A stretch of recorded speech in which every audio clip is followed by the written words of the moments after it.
sometimes being a one-man wrecking crew for the Dallas Mavericks. But what if there were two Lukas in the world? Well, now we may just find out. Doncic just launched Luk AI. It's an AI version of Luka and visual creator who exists to, quote, make the world more playful. It's self-learning, artificial intelligence capable of emotional, physical, and technological. Backed by real AI technologies that allow him to appear and engage, initially, Richard, on TikTok, allowing him to understand human behavior, language, and trends in real time. So I sat down with Luka, and we discussed this venture as well as the summer ahead and the future he has with the Dallas Mavericks. Joining us now is three-time All-NBA guard for the Dallas Mavericks, Luka Doncic. Thank you so much for being here. Luka, where are you coming from today? Where are you? I'm in Slovenia, my hometown, enjoying some time off before the season. Well, you enjoy that time off. We appreciate you taking a little bit of time with us, especially with this enormous time difference. But you're developing a very special series, the Luk AI, and it features your alter ego. Why? It's just because, I like technology. I play video games. I mean, I used to play a lot, now so, but it was something that inspired me, and I'm very excited for this project. I'm excited to see it. A component of Luk AI is that you want to give fans access to your interests and to your values. So let's just start there. Can you share your interests that the world at large may not know about that we're going to see here? Yeah, it's going to be basically me. It's going to speak like me, act like me, do some probably trick shots. And people could interact with it, through TikTok is going to be the profile he's going to have. TikTok is going to be the profile. Is there a specific mannerism that it's going to embody, or maybe a hobby that it has that you also have? I mean, it's going to be mostly basketball, trick shot, but then people could ask me questions too, and I could respond as a Luka AI. So you said it's going to involve a lot of trick shots. It's going to involve a lot of basketball. So let's talk a little bit of basketball, because your Slovenian team, it recently fell to Poland in the EuroBasket quarterfinals, and it's a competition. I mean, you dominated in the past. You won the title in 2017. What did you learn from this year's run and the loss that you're going to take with you into this upcoming NBA season? Yeah, it was a really hard loss for us. Poland played great. They had an amazing game. We just weren't there. We didn't compete as we should, as we know. But Poland did an amazing match. They prepared really good. But I think this tournament, I learned a lot. The teams were amazing. There was a lot of great teams, great players, and it was another experience that was awesome. You said you learned a lot. Was there something specific you learned about yourself during this play?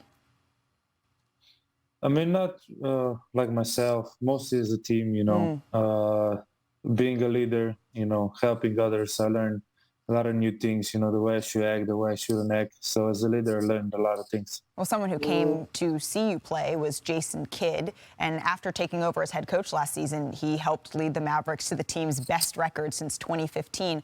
What impact did he have on you personally and then on the team as a whole? Yeah, I think it was... he's a great coach. He knows everything about the game.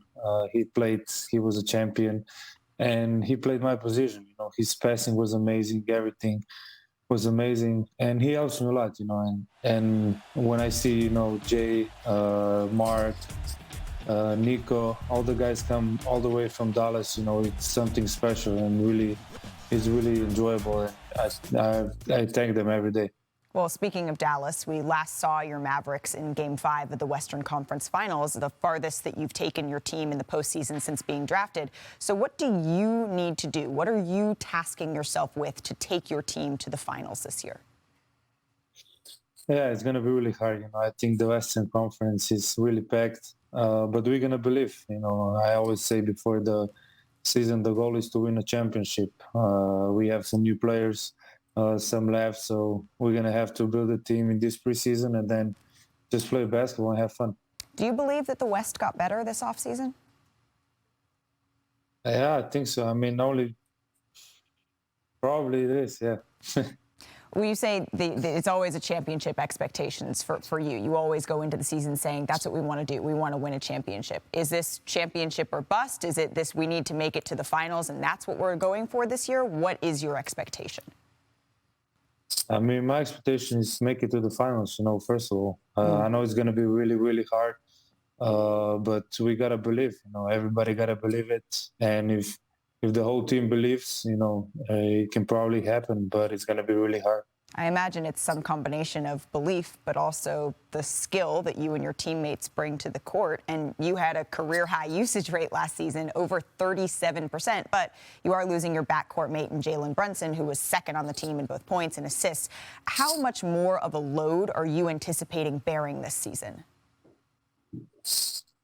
Honestly, I don't know. We got to see what team we have, how somebody plays. But I think Spencer's going to come big this year. But talking about JB, he had an amazing season.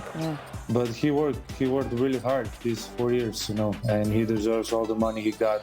He deserves this spot, and I just want to wish him luck and all the best. Well, speaking of Jalen, originally when he signed with the Knicks, you said that the market, it just started, and I expect the bosses of Dallas to have more options to sign, so let's see what they do. Well, now we've seen what they've done. How do you feel about what the team was able to do in terms of roster construction?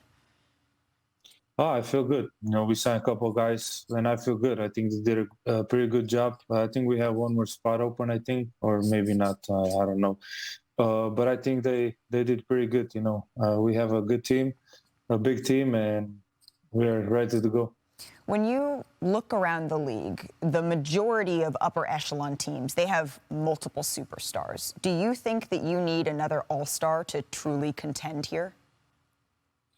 No, I mean, I think we have great players on our team.